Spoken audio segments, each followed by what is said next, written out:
Taylor Caldwell.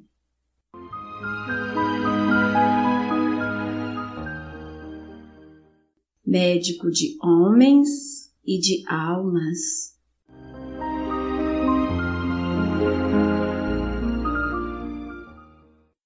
Terceira parte. Capítulo 39.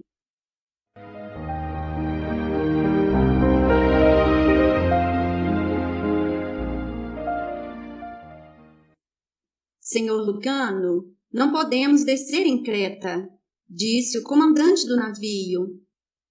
Por quê? Indagou preocupado. Tenho 4 pacientes lá e prometi ir vê-los nesta época. Eles estão sob meu tratamento. Senhor, está amanhecendo, disse o comandante. Se me quiseres acompanhar, eu te mostrarei a razão. Lucano acompanhou para o convés superior. O mar calmo e azul, riscado com o vermelho e ouro da aurora, desenrolava-se em torno deles. Não estavam longe de Creta, verde e iluminada pelo primeiro sol, rodeada por um halo esbatido de espuma. Um grande navio de guerra romano estava próximo do porto. Suas altas velas brancas, sacudindo-se ociosamente à brisa matinal, suas frâmulas ondulando contra o céu, circundando como pequenos peixes em redor da mãe, havia uma atividade febril de barcos pequenos que pareciam densamente aglomerados de gente que estava para subir a bordo do navio de guerra, sob um chuveiro de chicotadas. Suas vozes lastimosas, fracas e distantes, ecoavam através da água. O capitão debruçou-se à amurada e ficou a palitar os dentes pensativamente. Era um levantino velhaco e moreno, de bigodes pretos. Houve uma insurreição, disse ele, observando com interesse. O povo desta cidade, inspirado pelos jovens, ousou desafiar Roma e pedir sua liberdade. Não é ridículo que uma ilha tão pequena, e a ilha inteira está fervendo, desafie o poder e a força de Roma? Que ganharam com isso? Suas ruas estão empilhadas de corpos jovens. Homens, mulheres e crianças, aos montes, foram apanhados e escravizados, e agora estão sendo levados a Roma, a fim de serem vendidos. Tolos mesquinhos, nunca houve para eles a menor esperança. Mas, segundo ouvi, enquanto lutavam, chamavam pelos gregos, pelos egípcios, pelos sírios, a fim de que se reunissem a eles na batalha pela liberdade. Receberam apenas expressões de simpatia ou silêncio. Disseram-me que mandaram mensageiros com tochas, correndo durante meses através do mundo, pedindo um levante geral contra o tirano de Roma. Mas os outros preferiram lançar expressões de apoio moral em seus tribunais de leis e saíram para jantar. Outros países, segundo ouvi, apressaram-se a assegurar aos procônsules romanos e aos tribunais que não tinham a intenção de se unir à desordem e desejavam apenas uma oportunidade de continuar a coexistir amistosamente com Roma. O homem riu asperamente. Mais barcos pequenos, carregados com rebeldes, iam correndo ansiosamente em direção do navio de guerra, como que para aplacá-lo. Lucano via agora nuvens de fumaça e pequenas línguas de fogo erguendo-se da cidade. Pensou nos cretenses que haviam lançado um golpe furioso contra o império, suplicando e rezando para que as nações submetidas a eles se juntassem. Mas estiveram sozinhos, como todos os homens que lutam pela liberdade estão sozinhos. E os povos pusilânimes, soluçando sentimentalmente por eles, preferiram não ser valentes. Os homens oferecem sua escravidão, sua sujeição, seu sofrimento. Foi o que Lucano pensou com amargura. Nunca são realmente oprimidos. Permitem a opressão. Mas talvez o amor instintivo da liberdade vivesse em toda parte, severamente abafado e ainda assim existindo, embora numa ilha tão pequena, num povo tão pequeno, que ousara levantar mãos valorosas contra a Roma imperial. Lucano sacudiu a cabeça. Sempre era tarde demais. Não podia suportar os gritos e lamentos e brados dos homens, mulheres e crianças escravizados, e desceu.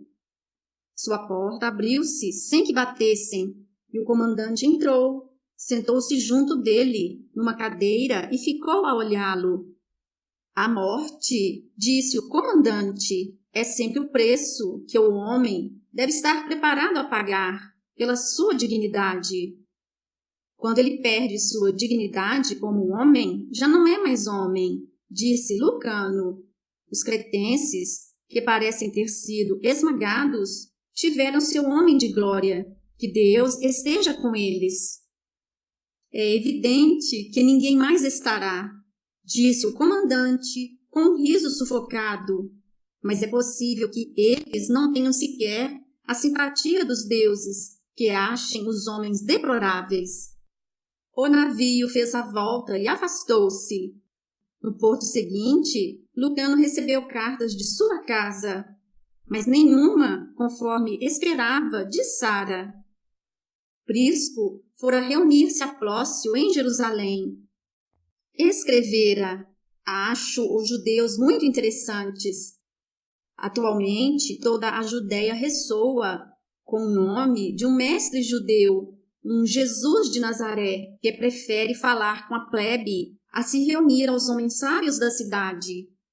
Corre o rumor entre a populaça fervilhante de que ele é o seu Messias, aquele cuja vinda foi profetizada nos velhos tempos e que os livrará de Roma. Não é ridículo? Os sacerdotes desprezam-no como camponês de pés descalços. Vive rodeado de seus seguidores, tão destituídos de tudo quanto ele próprio. Naturalmente, ninguém de importância o leva a sério. Alguns de nossos soldados declaram que ele realiza milagres como um verdadeiro Deus. Precisamos descontar os exageros dos ignorantes, e os nossos soldados são supersticiosos. Gosto da Judéia. O clima é salubre, o povo de fisionomia franca. Além disso, não se precisa ter medo de comer em suas tavernas, mesmo na mais humilde, porque tudo quanto se refere a alimento é manejado com a mais escrupulosa limpeza. Na noite passada, os oficiais foram convidados a jantar com Herodes Antipas, que é um homem cauteloso e que parece, a esta altura, andar muito preocupado.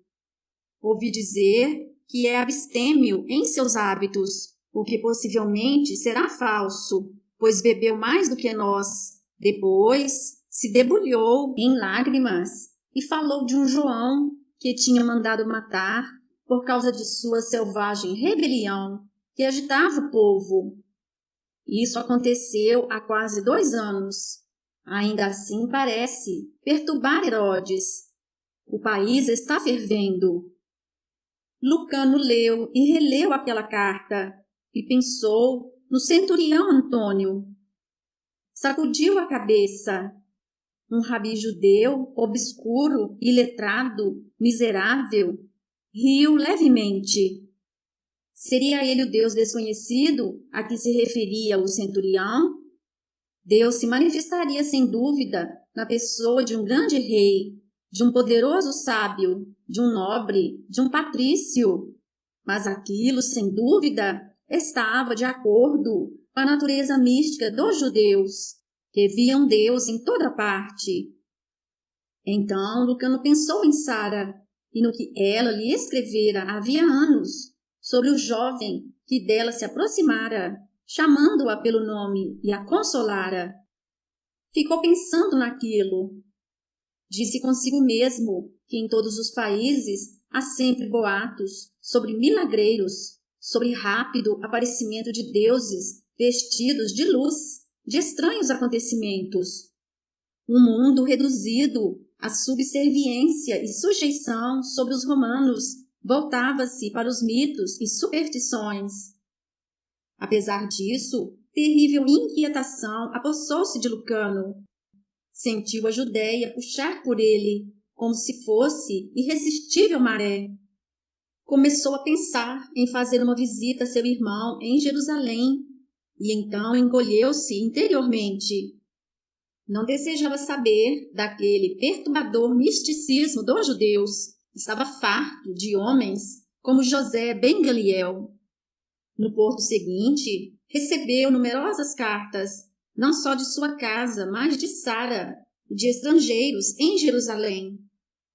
E quando leu a carta de Sara, fez-se imóvel e frio como pedra, e toda a emoção entorpeceu-se nele, pois agora sabia que Sara tinha morrido.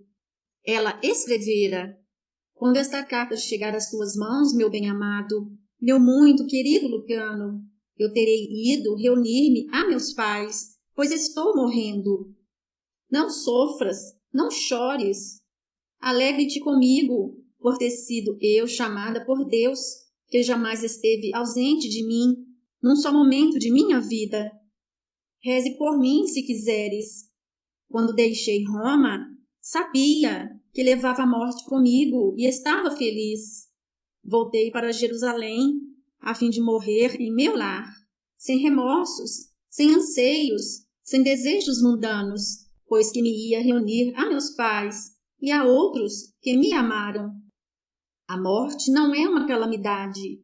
Quando morremos, só é uma calamidade para aqueles que ficam, pois a morte é libertação, alegria, paz e beatitude eternas. Os dias dos homens são curtos e cheios de perturbações. O que há no mundo que nos ofereça consolo? Não te desgostes. Estarei sempre contigo e rezarei por ti.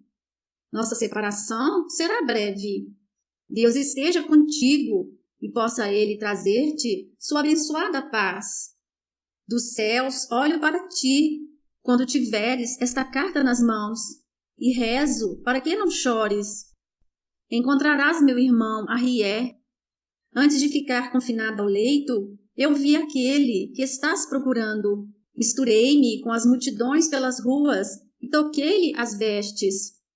Ele voltou-se e sorriu-me compassivamente, dizendo-me que não desanimasse, que minhas preces já tinham sido ouvidas. Traze meu irmão para casa, pois agora sei, sem a menor dúvida, que o encontrarás. Adeus, mas só por pouco tempo, meu Lucano. Beijo teus lábios e teus olhos. Lucano não chorou, como Sara temera. Nada sentia, a não ser um grande vazio e silêncio, um abandono de toda sensação. Leu calmamente as cartas dos estranhos de Jerusalém, amigos de Sara, cartas grandiloquentes, assegurando-lhe que ela morrera sem dores. Seu corpo fora levado à sepultura de seus pais, e que Sara lançara seu último suspiro com um sorriso cheio de paz. Havia cartas dos advogados, que eram os curadores da fortuna da família de Sara, fortuna reservada para o filho de Eleazar bar Salomão, que agora devia ter mais ou menos 20 anos. Eram homens céticos, aqueles advogados. Apesar disso, Sara os convencera, e eles expressavam sua confiança em que Lucano poderia encontrar o filho de Eleazar, o irmão de Sara, a fim de devolvê-lo a seu povo. Lucano pôs de lado as cartas e serviu-se de um pouco de vinho. Bebeu lentamente, cogitando de maneira vaga no porquê de nenhum vendaval levantar-se nele, no porquê de não ter paixão ou desgosto por alguém que amara com tanto carinho. Então, como médico, soube que estava misericordiosamente entorpecido pelo choque. Bebeu mais e mais, até que as paredes de sua cabina enviesassem. Tornou a beber e tombou sobre o leito, onde passou 24 horas sem acordar. Quando voltou a si, teve violentos vômitos e sentiu-se vagamente grato pelas náuseas e pelo corpo dolorido, pela cabeça estrondejante, pois, preocupado com sua miséria física, não podia pensar. Dias depois, quando o navio fazia seu caminho, sentiu-se como se movesse no mundo vazio. Trabalhava em silêncio. Não sorria mais, nem mesmo um pouco. Temia adormecer, pois via em sonhos aqueles que amara e perdera. Ouvia suas vozes amorosas e disse a eles: Não me consoleis, pois estáis mortos, e na sepultura não há recordações. Os meses monótonos e descoloridos se passaram, gotejando uns sobre os outros, como turvas poças d'água. Escrevia cartas breves à família, receava perdas novas, outras notícias dolorosas. Tinha medo e tremia quando recebia cartas. Mas Aurélia teve um belo filho e estava de novo grávida. Cusa tinha 2 netos. Gaio pensava em casar-se com uma virtuosa donzela de velha e sólida família, mas pobre. Ela me agrada, escrevia Íris. É muito erudita. Era inevitável que Gaio, se um dia chegasse a casar, o fizesse com uma jovem assim. Há quase 1 ano que aqui estiveste, meu filho. Compreendo que em teu desgosto por Sara não desejes ver nossa felicidade, nem ouvir as vozes de teus sobrinhos e sobrinhas, nem mesmo a voz de tua mãe. Mas estou ficando muito velha. Volta para a tua casa, nem que seja por alguns dias, a fim de que eu possa te ver outra vez. Lucano, porém, não podia ir para casa. Encolhia-se à ideia de viver, de vê-los. Temia seu amor e seu consolo e sua ternura. Podia agora recordar Rúbria sem dor, mas não podia recordar Sara sem agonia, uma agonia que jamais o deixava. Em cada porto, quando o navio atracava, ele procurava entre a multidão o rosto dela. Quando chegavam cartas, procurava uma que fosse dela. Caminhava em sua desolação, tratava dos enfermos, sentava-se nos jardins de suas pequenas casas. Lia, comia, dormia, vivia como um espectro. Uma vez, muito calmamente, abriu sua bolsa de médico e olhou para um remédio que havia preparado e que, dado numa taça de vinho, aliviaria a dor, mas tomado em quantidade, traria morte rápida. Esteve com o frasco na mão, até que ele ficasse quente entre seus dedos. Depois colocou-o de lado, mas sempre pensava nele, em sua horrível solidão, em seu frio desespero. Soube num porto que apenas por 1 hora não encontrara com seu irmão Prisco.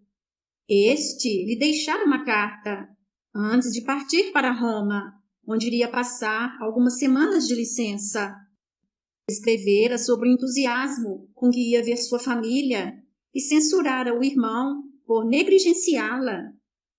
Mandava Lucano uma mensagem de Plócio e depois passava a discorrer sobre Jesus de Nazaré, o mestre judeu mendicante, cuja influência crescia na Judéia. Escrevia de forma superficial, mas era bastante claro que estava profundamente impressionado.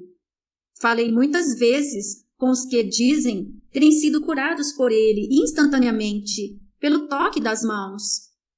Na verdade, havia um mendigo aqui, que eu conhecia de vista, sentado contra a parede do templo, e que era cego de nascença. Em certa ocasião, dei-lhe esmolas. pois seu rosto era nobre e possuía considerável conhecimento.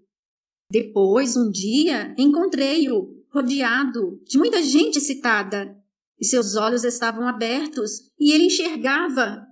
Eu não podia acreditar naquilo, meu caro Lucano. O homem não era um mistificador, eu juro. Contudo, olhava para mim, com olhos abertos e vivos, e quando eu lhe falei, correu para mim, agarrou minha mão e exclamou: o Filho de Deus abriu-me os olhos quando eu lhe implorei que eu fizesse. Na verdade, meu irmão, isto eu mesmo vi, e não o posso duvidar. Contaram-me que aquele mestre fez viver o morto, tirou a loucura da mente de homens e que todos, ao som de sua voz, sentem êxtase e alegria. Vai de cidade em cidade, de aldeia em aldeia, curando, dizem, e quando o povo fala nele, é como se estivesse tomado de arrebatamento divino. É ele Apolo, aparecendo sob o disfarce de um pobre carpinteiro judeu? Ou Mercúrio? Ou Eros? Haverá proximamente alguma grande revelação? Os eruditos e uma casta daqui, que se dá o nome de fariseus, riem em voz alta ou se encolerizam. Sentem-se ofendidos ao saber que um homem, sem nada possuir, sem erudição, sem família, sem poder pessoal, sem recomendações de homens distintos, pode atrair para si multidões no momento em que aparece. Receiam que ele venha a advogar um levante contra os romanos, por parte dos judeus. E aqui o medo é legítimo, pois sua influência entre o povo é estupenda. Nesse caso, se houver um levante, haverá muito derramamento de sangue. E eu não gosto de pensar nisso, pois cheguei a admirar os judeus e visito as casas dos que não pensam que a presença de um gentio, e pior, de um oficial romano, é insultuosa. Mas Israel é um país muito pequeno e não tem importância. Só quando ali estou é que tenho a impressão de que algo de portentoso está para acontecer. Não é estranho? Voltarei dentro de 3 meses para lá. Prisco escrevia a respeito de Pôncio Pilatos, o procurador. É homem pacífico, mas vacilante, e prefere sua biblioteca e a companhia de sua esposa aos banquetes e à política. Gosto de conversar com ele. Os judeus aborrecem-no. Declara que vivem com um pé neste mundo e outro no próximo, e que sua piedade é incompreensível. A Herodes ele despreza como a um tolo efeminado, a um tempo cheio de superstições gregas e de profecias judaicas. Disseste-me, em certa ocasião, que Roma fora profundamente tocada pelo Oriente e se influenciara demasiado por ele, e que a mente ocidental jamais poderá compreender a oriental. Isso é verdade no caso de Herodes. O encontro do Oriente e do Ocidente nele desordenou-lhe o espírito e criou confusão em sua mente. O procurador não deixou de ser tocado pelas histórias do mestre judeu, mas não se perturbou com a agoureira profecia de que Jesus incitara os judeus contra Roma. Declarou que um de seus soldados lhe dissera que quando os fariseus, que são mercadores emproados, e advogados e médicos muito orgulhosos, desafiaram Jesus a trair sua missão real e perguntaram-lhe se era certo os judeus prestarem homenagem a César, Jesus replicara que se deve honrar as leis do mundo, que são de César, em vez de honrar as do mundo sobrenatural, que são de Deus. Não é isso sofisma, mas muito inteligente, deves confessar. Pôncio achou muito divertida essa história. Disse que o homem deveria ser advogado, pois faria fortuna. Depois, Prisco acrescentava algumas palavras estranhas. Recordo-me de nossa última conversa em casa, e quando me recordo, Penso nesse mestre judeu de pés descalços, miserável. Os pensamentos vêm simultaneamente, e isso é muito esquisito. Lucano ficou sentado muito tempo com a carta de Prisco na mão. De vez em quando estremecia. Sua fria mente grega o censurava, mas não podia conter-se, e lia e relia a carta. Por mais de uma vez, o suor porejou de sua fronte, acompanhado de um anelo desesperador.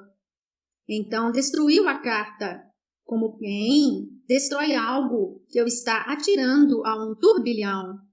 Fanatismo! Exclamou em voz alta. Histórias idiotas. Quando chegou a Atenas, soube, por uma carta de Íris, que Prisco voltara a Jerusalém.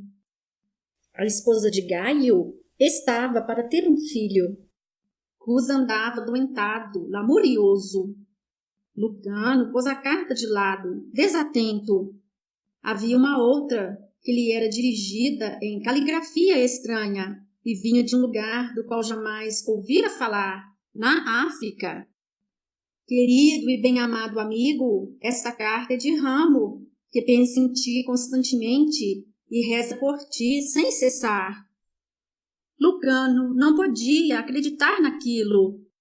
Ficou a olhar para a carta, incrédulo, e depois sentiu a primeira alegria desde há muito tempo. Ramo estava vivo, não morrera, não se perdera, não fora vendido como escravo. Ó Deus! Exclamou em voz alta, encantado. Apertou a carta contra o coração e lágrimas subiram-lhe aos olhos. A carta continuava. Só agora voltei para minha gente, trazendo paz e felicidade comigo. Depois que te deixei, e ainda suplico que me perdoes, fiz meu caminho através de meses de lutas e esforços, até a terra de Israel. Das minhas privações não falarei, pois agora elas nada são. Eu esperava hostilidade, por ser o que sou, mas em toda parte, embora não falasse, encontrei a bondade que é oferecida aos peregrinos que se dirigem a um lugar sagrado. Fui alimentado e abrigado sem que me fizessem perguntas, e assim compreendi que Deus me estava protegendo. Nenhum lar humilde se fechou para mim, em parte alguma, e em cada oásis deram-me água, vinho e alimento, junto das caravanas solitárias. Minha cor não foi desprezada, mas essa é a menor das maravilhas, e eu não falarei dela. Cheguei a Israel e imediatamente procurei por ele, aquele que eu vinha procurando, e o encontrei na cidade de Naim. Não ousei aproximar-me, pois a multidão era muito grande, e eu era um homem de pele escura, sem lar, os pés esfolados, sem dinheiro. Posso falar dele? Que palavras pode usar um homem para dizer que esteve em presença de Deus? Como foi que ele me apareceu? Como o sol? Estas palavras não o descrevem. Eu o segui atrás da multidão, desejando aproximar-me mais. Podia ouvir-lhe a voz, embora estivesse tão distante. Era como um trovão abafado e muito bondosa. Soube que ele vinha com frequência àquela cidade, onde o povo é pobre e vive oprimido pelos romanos e desprezado pelos eruditos. São agricultores miseráveis e pequenos comerciantes, gente muito humilde. Ele aproximou-se das portas de Naim, e um homem morto, o único filho de uma viúva, ia sendo levado para fora. Um grande grupo de amigos dela o acompanhava. O Senhor, vendo-a, teve compaixão dela, pois a mulher chorava desconsoladamente, e depois de um longo e carinhoso olhar para a mãe, ele dirigiu-se à padiola e fixou os olhos nos que a carregavam, e estes imediatamente ficaram imóveis. Ele levantou sua mão e disse ao filho morto: Jovem, levanta-te, eu te digo. Lucano, precisas acreditar nisso, pois eu o vi e jamais te disse uma mentira. Declaro que o morto sentou-se e começou a falar em voz vaga e confusa, como alguém que é acordado subitamente de um sono profundo em que tivera sonhos agradáveis. Mas o Senhor tomou-lhe delicadamente a mão, ergueu-o da padiola e deu a mão dele à mãe, que se agarrou ao filho abraçando-o. Depois atirou-se aos pés daquele que lhe o restituíra. O povo recuou, aterrorizado, e então alguém glorificou a Deus com gritos muito fortes, exclamando: um grande profeta ergueu-se entre nós, e Deus visitou o seu povo. Lucano, eu ouvi com estes meus olhos, com os olhos que tu me devolvestes, eu ouvi. Deslizei atrás dele, pensando comigo mesmo: se ele não me devolver a minha voz, não terei pena, pois eu ouvi. E o que mais necessita um homem? Queria, entretanto, aproximar-me mais dele. Queria ver seus olhos brilharem sobre mim, embora eu seja um homem de pele escura. Seguramente pensei, ele não me desprezará. Ele que me fez, seguramente ele anulará a maldição de Noé sobre meu povo. Ele estava conversando com seus seguidores, jovens como ele próprio. Então, subitamente parou, olhou por sobre o ombro, e seus olhos iluminaram-se sobre mim. Sorriu e pareceu esperar. Então, de repente, senti algo mover-se em minha garganta, tremer em minha língua, e imediatamente minha voz estava em meus lábios, e eu exclamei: abençoado sou, porque vi o Senhor nosso Deus. Devo ter caído desmaiado no chão, pois quando acordei, estava sozinho sob o crepúsculo ardente e poeirento. E quando levantei, sabia o que devia fazer. Devia voltar para a minha gente e trazer-lhe a mensagem de vida e alegria, pois eu tinha visto Deus, eu o conhecera, e a maldição fora afastada de nós. Que a paz esteja contigo. Possa a sua paz descer sobre ti e possa ele chamar-te para si, pois ele é o que tens estado procurando. Adeus, mas nos encontraremos outra vez, onde os homens não se odeiam nem se desprezam mutuamente, mas compreendem mutuamente seus corações. Lucano pôs a carta de lado e de novo sentiu a pesada náusea do coração e a depressão, o imenso repúdio. Ele, como médico, acreditava saber o que acontecera a Ramo. O homem vira o que desejava ver. A histeria que o silenciara fora de súbito libertada e ele tornara a falar. Era muito simples. Mas e o jovem que se erguera, o que estava morto? Também aquilo era simples demais. O homem sofrera um ataque de catalepsia. Estivera em estado de animação suspensa. Felizmente para ele, não tinha sido fechado numa sepultura, para acordar com a boca sufocada pela terra. Aquele mestre judeu devia ser uma espécie de médico que percebera não estar o homem realmente morto. Eu tenho muitas explicações. Lucano começou a pensar. Depois parou, impressionado. Preciso sempre raciocinar? Pensou de súbito. Preciso sempre afobar-me para explicar as coisas à luz da razão?